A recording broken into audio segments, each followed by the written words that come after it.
Peace, peace, Ali, coming back at you with another video. And in this video, I'm gonna give you 3 mindsets that will stop your spiritual growth. So the first one is using words like good and bad and just polarizing things. Now, if you're deep into the occult, you understand that nothing is purely good or nothing is purely bad. And as true spiritual masters, your whole job is to practice alchemy or transmutation. What that means is when something is appeared as negative, you can flip that and make it positive. One example of this is cats that go away to the clink or go to jail. They may have a 2-year bid, but they use that time to meditate, to educate themselves, to read books, to network, socialize, learn a new skill. So they turn a negative into a positive. When you're on the spiritual path and you have a polarizing mindset where you're like, that's purely good, that's purely bad, what tends to happen is you stay away from bad things and you try to put all your eggs into what is quote unquote good or whatever.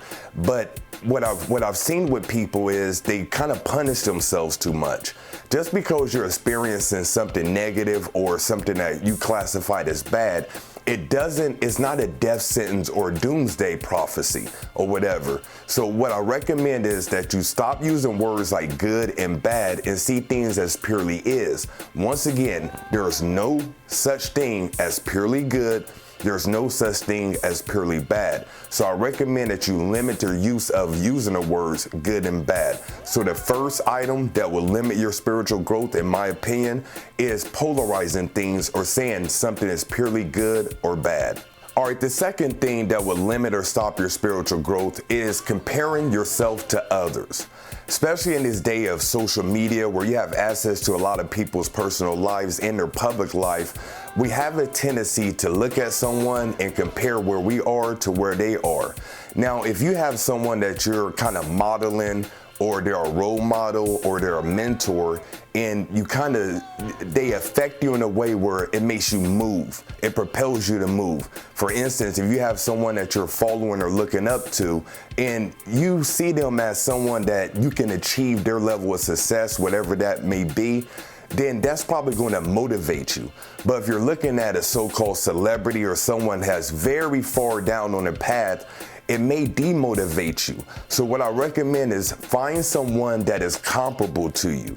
And you know this because you look at them, you listen to them, and you see yourself in them. So if you find someone like that, you can more so model your steps after them. But if you're comparing yourself to others and it's causing you a lot of pain, suffering, you feel like you're not achieving as much, it makes you more stagnant, then that's probably not the ideal person to follow because they're too far ahead of you. So once again, find someone that you see yourself in and do your best not to compare where you are to where they are, but kind of model the steps that they have taken so you can implement that into your everyday life. So the second thing that may prevent you or stop you from spiritual growth is comparing yourself to others. All right, the third thing that will stop your spiritual growth is feeling like you've already made it. And I see this often where you have an individual that feel like they've already made it to the mountaintop. You can't tell them anything. They have all the crystals, they have all the books, they have all the spiritual tools. They know everything or whatever. That kind of person is very difficult to motivate on the spiritual path because they already feel like they've made it. Just think about a know-it-all. What can you tell a know-it-all? If somebody literally feel like they know everything, what can you say to them? And what happens is you get complacent and you get stagnant. You sit because you feel like you've already made it and you're waiting for other people to come to you. What I'm suggesting is for one, you haven't made it if you still have a body. If you're watching this video and you're still in the physical body, you haven't made it. Because if you made it, you wouldn't be here. You would either turn into light or you would transpire, what many people call death or whatever. So if you're a person that feel like you've already made it, you can't learn from anyone, you have it all figured out, what I challenge you to do is study something that gets you out of your comfort level. Obviously, you don't know everything. So take a piece of literature, take a subject, undertake something that's going to challenge you, something you're not familiar with. So it doesn't matter if it's meditation, if it's a form of magic, healing. Find something that challenges you, something you're not proficient in, and that's going to help you lower your ego, because you don't realize, you know what, I don't know everything. I don't know how to do everything.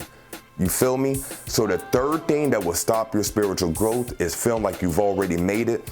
My recommendation for that is study and partake in something that challenges your already set knowledge. So this has been Ali. Hopefully this information resonates with you. If you want to work with me a lot closer, you want some exclusive content, you want to join a community of people aspiring to be spiritual masters, highly suggest that you check out my flagship program, Spiritual Mastery Accelerator. You can find out all the information at spiritualaccelerator.com. Until next time, this has been Ali. Peace.